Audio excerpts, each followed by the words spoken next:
অসাধারণ একটা মাছ, সুস্বাদু দেশি চিংড়ি মাছ। সাইজে অনেক ছোট, কিন্তু মাশাল্লাহ খেতে খেতে এত স্বাদ কল্পনা করতে পারবেন না। এগুলো যখন ভাজি করে খাওয়া হয় তখন অনেক সুস্বাদু হয়।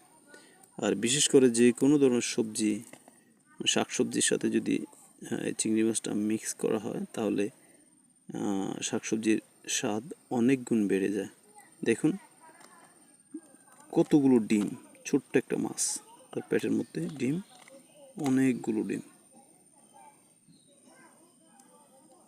বাজারেও এই মাছগুলো অনেক দাম, সচরাচর পাওয়া যায় না। সাগরগুলো পাওয়া যায়, সাগরে যেগুলো লোনা পানির চিংড়ি, এগুলো স্বাদ কম। এই যে মিঠা পানির এই দেশি চিংড়িগুলো এখন এক ধরনের